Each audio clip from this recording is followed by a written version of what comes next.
Hello students, welcome to click B. मैं अपूर्वा और हम क्लास 9th का सेकेंड चैप्टर पढ़ रहे हैं इस matter around a sphere. Last lecture में बच्चों हमने डिस्कस किया था हेट्रोजीनियस मिक्सचर के टाइप्स को, जिसमें हमने पढ़ा था सॉल्यूशन, कोलाइड्स और सस्पेंशन के बारे में।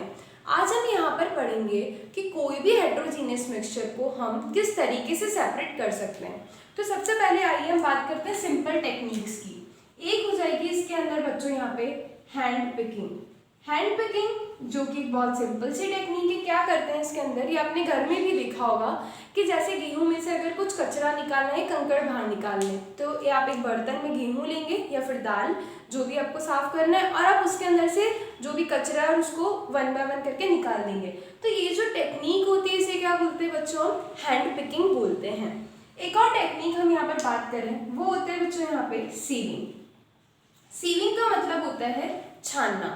फॉर एग्जाम्पल, आप घर में जो चाय बनाते हैं उसके अंदर क्या करते हैं, जैसे चाय बन गई उसके बाद आप उसे छान लेंगे छलनी की हेल्प से, तो नीचे तो सारा लिक्विड बच जाता है जो चाय होती है, ऊपर सारी टी लीव्स जो चाय पत्ती होती है वो बच जाती है।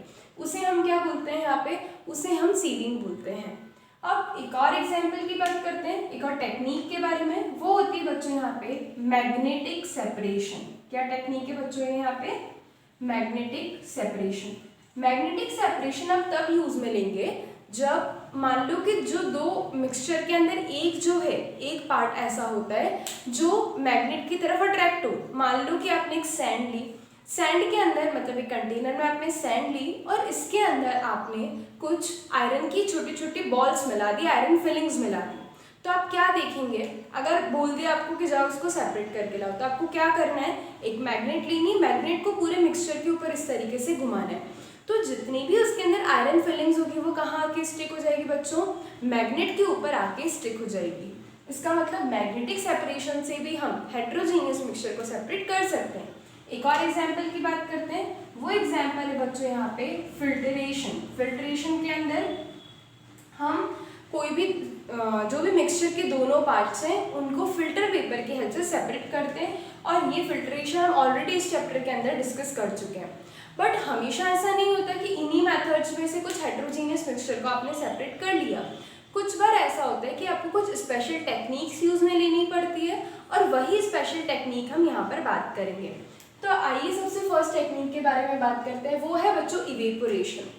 तो हम देखेंगे इवेपोरेशन का प्रिंसिपल क्या होता है। इवेपोरेशन का प्रिंसिपल होता है बच्चों यहाँ पे वॉलेटाइल कंपोनेंट। वॉलेटाइल कंपोनेंट मतलब ऐसा पार्ट जो कि इजीली यहाँ पर वेपर बना ले या फिर जो आसानी से वाष्प बना ले, वो होता है volatile component from its non volatile component. Non volatile component मतलब जो वेपर नहीं बनाता।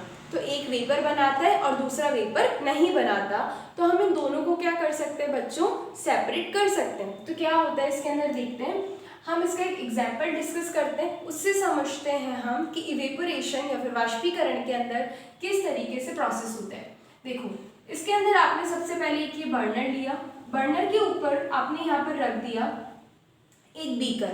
इस बीकर के अंदर यहाँ पर हमने क्या किया बच्चों, वाटर फिल कर दिया।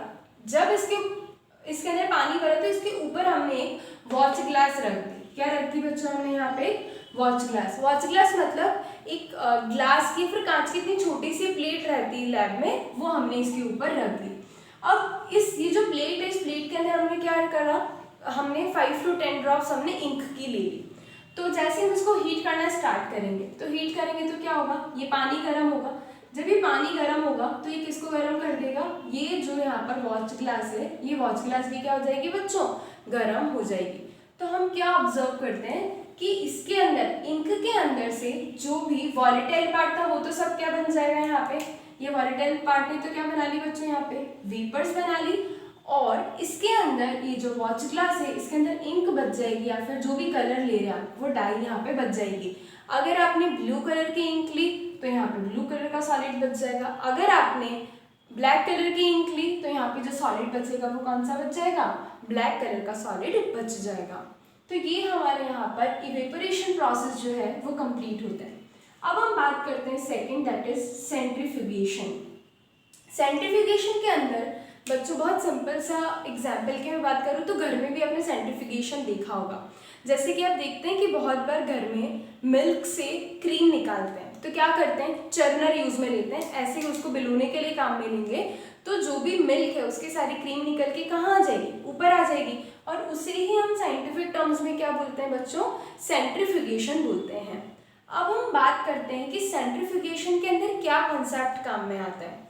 तो सेंट्रीफ्यूगेशन के अंदर क्या होगा, डेंसर पार्टिकल, जब आप उसको चर्न कर रहे हैं तो जो भी डेंसर पार्टिकल होंगे, डेंसर मतलब जो भारी पार्टिकल होंगे, जो भी भारी चीज़ उसकी क्या टेंडेंसी होती है लिक्विड के अंदर, नीचे जाने की। और बात करें जो हल्की चीज़ है वो कहाँ आती है, टॉप पे आती है। तो मान लो कि ये आपने यहाँ पे मिल्क लिया और आप इसमें यहाँ पे चर्निंग काम में ले रहे हैं, ठीक है, आप इस तरीके से उसको चर्न कर रहे हैं। तो आप देखेंगे कि जो भी डेंसर पार्टिकल है तो वो तो सारे कहाँ चले जाएंगे, यहाँ पर नीचे की तरफ, they are forced to the bottom. और जो लाइटर पार्टिकल है, जो सारे हल्के पार्टिकल है, वो कहाँ आ जाएंगे बच्चों, यहाँ पे ऊपर आ जाएंगे। And the lighter particles stay at the top when spin, कि जब आप इसको घुमा रहे हैं, मतलब ये जो मिल्क है जब आप इसको स्पिन करवा रहे हैं तो डेंसर पार्टिकल नीचे और लाइटर पार्टिकल ऊपर। और यही लाइटर पार्टिकल क्या फॉर्म करते हैं बच्चों, मिल्क के अंदर क्रीम का फॉर्मेशन करते हैं। अब हम देखते हैं कि सेंट्रीफ्यूगेशन की क्या क्या एप्लीकेशंस होती है। ये तो हमने पढ़ लिया कि सेंट्रीफ्यूगेशन क्या प्रोसेस होता है। अब हम यहाँ पर ये डिस्कस करेंगे बच्चों कि सेंट्रीफ्यूगेशन कहाँ कहाँ काम आता है। सबसे फर्स्ट है कि ब्लड एंड यूरिन टेस्ट, जो लेबोरेटरीज होती है, पैथ लैब्स होती है, वहाँ पर ब्लड और यूरिन टेस्ट के लिए भी क्या काम आता है बच्चों, सेंट्रीफ्यूगेशन प्रोसेस काम आता है। Second is separate butter from the cream, ये तो आप घर में ही देखते हैं, घर में या फिर डेयरीज के अंदर भी ये प्रोसेस काम में आता है, जहाँ पर आप क्रीम में से बटर को क्या कर सकते हैं बच्चों, सेपरेट कर सकते हैं। थर्ड है इसके अंदर used in washing machines, washing machines के अंदर जो भी आपके गीले कपड़े होते हैं उन्हें सुखाने के लिए आप क्या करते हैं, उनको तेज स्पीड से रोटेट करते हैं या फिर तेज स्पीड से उन कपड़ों को घुमाते हैं। तो जब वो कपड़े तेज स्पीड से घूमेंगे तो सारा पानी बाहर निकल जाएगा और जो भी गीले कपड़े हैं उनमें बहुत ही कम पानी बच जाएगा, जिससे हम उनको इजीली सुखा सकते हैं। तो ये यहाँ पर सेंट्रीफ्यूगेशन का थर्ड एप्लीकेशन हो जाएगा। बच्चों यहाँ अब हम डिस्कस करेंगे डीकैंटेशन और सेपरेटिंग फनल। सबसे पहले ये दिमाग में आपको रखना है कि डीकैंटेशन हम उनके लिए यूज में लेते हैं जो दो लिक्विड्स मिक्स नहीं होते। इसका सबसे सिंपल से एग्जांपल क्या होता है बच्चों, ऑयल एंड वाटर। जब भी आप ऑयल को वाटर के अंदर ऐड कर रहे हैं तो आप क्या देखेंगे, ऑयल कभी भी मिक्स नहीं होता है। अगर इतना वाटर है तो ऊपर किसकी अलग से लेयर बन जाएगी, ऑयल की लेयर बन जाएगी। तो यहाँ पर हम ऐसे ही मिक्सचर को सेपरेट करते हैं। तो आइए हम सबसे पहले देखते हैं कि सेपरेटिंग फनल का क्या प्रिंसिपल होता है। सेपरेटिंग फनल के अंदर बच्चों हम इममिसिबल लिक्विड्स लेते हैं। कौन से लिक्विड्स, इममिसिबल लिक्विड मतलब ऐसे लिक्विड्स जो कि एक दूसरे के अंदर डिसॉल्व नहीं होते हैं। They are separate out in the layers, ये लेयर्स के फॉर्म में सेपरेट हो जाते हैं डिपेंडिंग ऑन देयर डेंसिटी। मतलब क्या बोलना चाह रहे हैं यहाँ पे स्टेटमेंट कि जैसे कि आपने एक बीकर लिया, इस बीकर के अंदर क्या प्रेजेंट है बच्चों, वाटर प्रेजेंट है। अगर मैं इसमें ऑयल डाल देती हूँ तो ऑयल क्या करेगा, यहाँ पे ऑयल एक अलग से लेयर बना देगा, राइट। तो ऐसा क्यों हो रहा है, क्योंकि ऑयल की डेंसिटी कम है, जिसकी डेंसिटी कम होती है वो कहाँ चीज आ जाती है, सरफेस पे। इसीलिए यहाँ हम देखेंगे कि ऑयल ने अपनी एक अलग लेयर बना दी और वाटर की डेंसिटी ज्यादा है, इसलिए हम देखेंगे कि यहाँ पर वाटर कहाँ प्रेजेंट है, इस बीकर में ऑयल के नीचे प्रेजेंट है। तो आइए हम देखते हैं कि इसके अंदर, इस मेथड के अंदर हम कैसे सेपरेट करते हैं। आपको इसके अंदर सबसे पहले लेना होता है बच्चों एक सेपरेटिंग फनल। सेपरेटिंग फनल एक इस शेप का एपरेटस होता है जो कि लैब के अंदर प्रेजेंट होता है। आपने इसके अंदर ऑयल और वाटर दोनों को मिक्स, वो आपका एक मिक्सचर है, वो आपने इसके अंदर फिल कर दिया। तो आप देखेंगे कि ये जो है नीचे तो कौन आ जाएगा बच्चों, सारा वाटर, ऊपर कौन आ जाएगा, सारा ऑयल। क्या दो लेयर्स बन गई, बिल्कुल बन गई। तो हम क्या करते हैं, यहाँ पे स्टॉप कॉक रहता है। स्टॉप कॉक मतलब जैसे मैं इसको खोलूंगी तो यहाँ से सारा लिक्विड बाहर भी निकल सकता है, ठीक है। तो जैसे यहाँ पे नीचे वाटर में अपनी एक लेयर बनाई तो इस ये जो स्टॉप कॉक है मैं इसको लूज करूंगी तो क्या देखूंगी, सारा वाटर यहाँ से बाहर निकाल लिया। तो वाटर एक अलग बीकर में आ गया और जो सेपरेटिंग फनल है इसके अंदर कौन बच जाएगा बच्चों, ऑयल बच जाएगा। तो क्या आपने मिक्सचर के दोनों पार्ट्स को सेपरेट कर लिया, एग्जैक्टली सेपरेट कर लिया। किससे किया हमने ये, डीकैंटेशन या फिर सेपरेटिंग फनल की हेल्प से। तो अब हम यहाँ पर देखते हैं कि डीकैंटेशन का हमारा डे टू डे लाइफ के अंदर क्या एप्लीकेशन होता है। सबसे फर्स्ट है बच्चों यहाँ पे कि ऑयल एंड वाटर के मिक्सचर को सेपरेट करने के लिए, ये जो अभी हमने पढ़ा था इसके अंदर क्या किया हमने, ऑयल और वाटर दोनों के मिक्सचर को क्या कर दिया बच्चों, हमने सेपरेट कर दिया। अब सेकंड देखते हैं इसके अंदर, the extraction of iron from its ore. Ore का मतलब होता है, ओर को हम ये बोल सकते हैं कि मेटल, और मेटल के साथ में अगर कुछ इम्प्योरिटी भी प्रेजेंट है तो उसे हम क्या बोलते हैं, उसे क्या बोलते हैं बच्चों, हम ओर बोलते हैं। तो हम यहाँ देखेंगे कि आयरन के साथ जो इम्प्योरिटीज प्रेजेंट है इन दोनों को अलग अलग करने के लिए भी क्या यूज में ले सकते हैं, हम सेपरेटिंग फनल काम में ले सकते हैं। तो क्वेश्चन आता है कि कैसे करोगे आप ऐसा, तो देखो क्या करना है, मान लो कि जैसे कि ये कोई कंटेनर है, इस कंटेनर के अंदर ये तो हो गया तुम्हारा आयरन, ठीक है, आयरन यहाँ पे मेल्ट फॉर्म में रहता है तो लिक्विड हो गया। अब जो इम्प्योरिटीज है, इम्प्योरिटी को क्या बोला है बच्चों यहाँ पे, स्लैग, लिखा हुआ भी कि लाइटर स्लैग, मतलब कि जो इम्प्योरिटीज लाइट हैं वो कहाँ आ जाएगी, इसमें ऊपर की तरफ आ जाएगी। तो क्या मैं इसको सेपरेट कर सकती हूँ, वैसे ही बन गया कि ऊपर तो आ गया ऑयल और नीचे क्या आ गया वाटर। तो अगर मुझे आयरन को इसकी इम्प्योरिटी से सेपरेट करना है तो वहां पर भी मैं क्या काम में ले सकती हूँ बच्चों, सेपरेटिंग फनल काम में ले सकती हूँ। तो ये जो है ये वाला हमारा यही कंप्लीट होता है। अब हम फोर्थ पढ़ते हैं सब्लिमेशन के बारे में। सबसे पहले ये पता होना चाहिए कि सब्लिमेशन का मतलब क्या होता है। देखो जैसे कि हमने चैप्टर 1 में भी पढ़ा था, सब्लिमेशन का मतलब होता है कि सॉलिड किस में कन्वर्ट हो जाए, डायरेक्टली लिक्विड में, सॉलिड डायरेक्टली कहाँ कन्वर्ट हो जाए, गैस में, और गैस भी कहाँ कन्वर्ट हो जाए, सॉलिड के अंदर कन्वर्ट हो जाए, without undergoing the liquid state, कि यहाँ पर बीच में लिक्विड स्टेट नहीं आनी चाहिए। क्या नहीं आनी चाहिए बच्चों, लिक्विड स्टेट, और उसे हम क्या बोलते हैं, सब्लिमेशन बोलते हैं। तो जब भी अगर मेरे को एक मिक्सचर दे दिया, उस मिक्सचर के अंदर एक पार्ट ऐसा है जो सब्लाइम हो सकता है, तो क्या मेथड यूज में लेंगे हम वहाँ पर, सब्लिमेशन काम में लेंगे। पर ऐसा होना चाहिए कि जो दूसरा पार्ट है मिक्सचर का वो सब्लाइम नहीं होना चाहिए, उसका सब्लिमेशन बिल्कुल भी नहीं हो।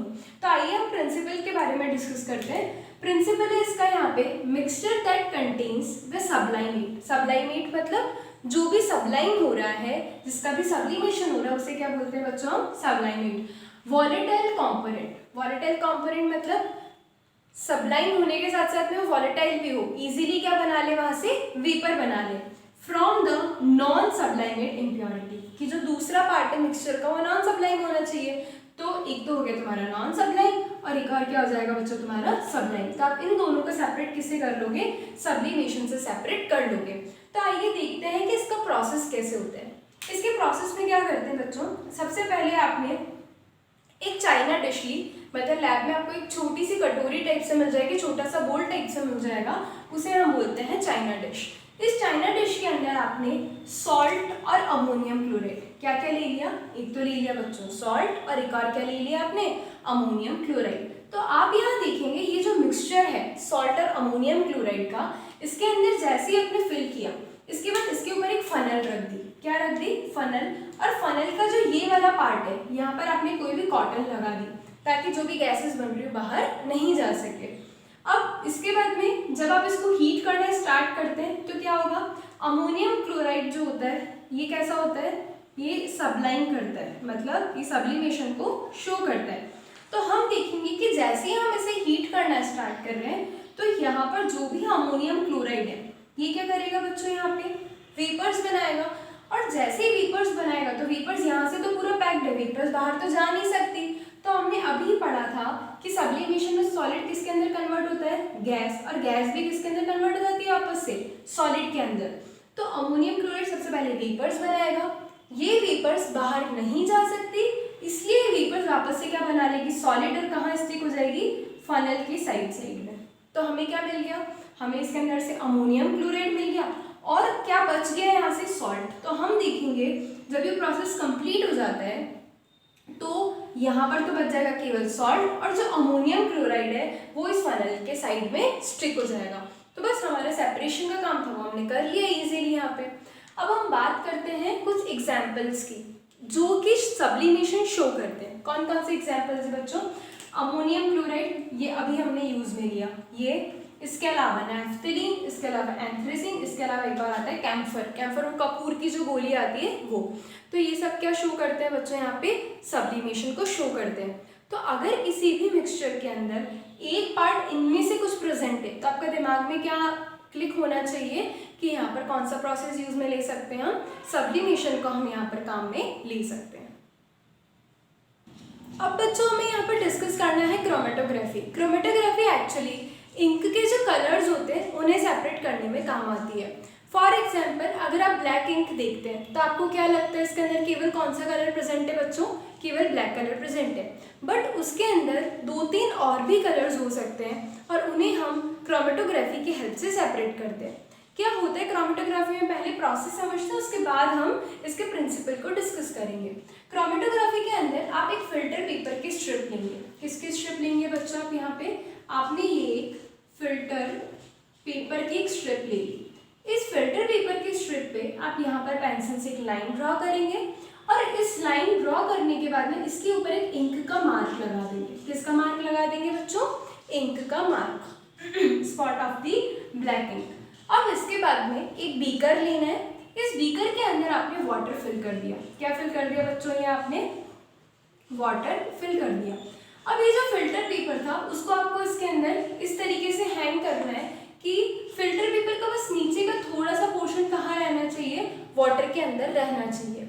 ये ध्यान रहे कि जो भी लाइन आप ड्रॉ कर रहे हैं, ये जो लाइन आपने ड्रॉ करी थी ये वाटर से तो ऊपर रहनी चाहिए। ये वाली जो डिस्टेंस है ये कम नहीं होनी चाहिए, ये सफिशिएंट डिस्टेंस होनी चाहिए। तो जब आप ये जो फिल्टर पेपर है, इस फिल्टर पेपर को जब आप इस वाटर के अंदर इतना सा रख रहे हैं, डब करके रख रहे हैं, तो आप देखेंगे धीरे धीरे कि यहाँ पर ऑरेंज कलर आ गया, यहाँ येलो कलर आ गया, यहाँ ब्लैक कलर आ गया। तो क्या हो रहा है कि जो भी इस ब्लैक डाई के कलर्स थे वो यहाँ पे सेपरेट आउट हो रहे हैं और वही कलर्स हमें यहाँ पे 1 बाय 1 देखने को मिल रहे हैं। तो दिमाग में क्वेश्चन आता है कि ऐसा क्यों हो रहा है कि यहाँ ऑरेंज आ रहा है, यहाँ ब्लैक आ रहा है, यहाँ येलो आ रहा है, ऐसा क्यों नहीं हो सकता कि ब्लैक नीचे आ जाए। तो इसमें क्या कॉन्सेप्ट होता है स्टूडेंट्स कि जो कलर वाटर के अंदर ज़्यादा सॉल्युबल होगा वो कहाँ तक जाएगा, वो ऊपर तक जाएगा। जो कलर लेस सॉल्युबल है या फिर कम सॉल्युबल है तो उसके लिए हम क्या देखेंगे, वो ज़्यादा ऊपर तक नहीं जा पाएगा, वो थोड़ी सी डिस्टेंस ट्रैवल करेगा और क्या होगा, रुक जाएगा। मान लो ये ऑरेंज की लाइन आ गई, ये येलो की लाइन आ गई और बाकी यहाँ कौन सा कलर आ गया, आपका ब्लैक कलर आ गया। तो हम यहाँ पर यही बोलेंगे कि जो अभी यहाँ पर हम किसके अंदर सॉल्युबिलिटी की बात करेंगे, वाटर के अंदर कितना सॉल्युबल है कोई भी कलर, तो जो वाटर के अंदर ज़्यादा सॉल्युबल होगा वो तो कहाँ चला जाएगा, टॉप पे। जो कम सॉल्युबल होगा उसको यहाँ तक पहुँचने में भी बहुत ज़्यादा टाइम लग जाएगा, तो इसलिए वो और ऊपर तक नहीं जा सकता। तो जो लेस सॉल्युबल होंगे वो कलर्स कहाँ मिलेंगे बच्चों में, बॉटम में मिलेंगे। अब हम बात करते हैं प्रिंसिपल की। तो प्रिंसिपल होता है बच्चों इसका सेपरेशन ऑफ दोज कॉम्पोनेंट। जैसे कि जो कलर्स है ये क्या होगा, डाई के कॉम्पोनेंट हो गए। Separation of those component which are soluble in the same solvent. जैसे कि यहाँ पे हम बात कर रहे थे कि ब्लैक डाई के जो सारे कलर थे किसके अंदर सॉल्युबिलिटी बात कर रही थी हमने, केवल वाटर के अंदर। इसीलिए बच्चों यहाँ पर क्या लिखा है कि जब भी आप बात करेंगे तो सॉल्वेंट क्या रहना चाहिए, सेम रहना चाहिए। और इसी प्रोसेस को क्या बोलते हैं बच्चों, हम क्रोमेटोग्राफी बोलते हैं। ठीक है, अब हम बात करते हैं कि डेली लाइफ में इसके क्या क्या यूजेस हो सकते हैं क्रोमेटोग्राफी के। सबसे पहले तो कलर्स इन अ डाई, कि जो भी डाई के अंदर कलर्स हैं उनको सेपरेट करने के लिए काम आते हैं। सेकेंड है the pigment from the natural colours, कि जो भी कोई नेचुरल कलर है उसके अलग अलग पिगमेंट्स को आपको सेपरेट करना हो तो उसके लिए भी आप क्या यूज में ले सकते हैं बच्चों, क्रोमेटोग्राफी यूज में ले सकते हैं। बात कर रहे हैं हम यहाँ पे drugs from the blood. Drugs from the blood मतलब जैसे कि आपकी बॉडी में अगर मेडिसिन का लेवल चेक करना है कि कौन कौन सी मेडिसिन आपने लिए, तो आपका ब्लड, आपकी बॉडी से ब्लड निकालेंगे, उस ब्लड के अंदर देखेंगे कि इसके अंदर कौन कौन सी ड्रग्स प्रेजेंट है, मतलब इसके अंदर कौन कौन सी मेडिसिन प्रेजेंट है या फिर आपने कौन कौन सी मेडिसिन ली थी। तो ये हमारे यहाँ पर कंप्लीट होते हैं क्रोमेटोग्राफी के यूजेस। तो ये वीडियो लेक्चर स्टूडेंट्स हमारा यहीं कंप्लीट होता है। नेक्स्ट वीडियो लेक्चर के अंदर बच्चों हम डिस्कस करेंगे distillation and fractional distillation. Thank you.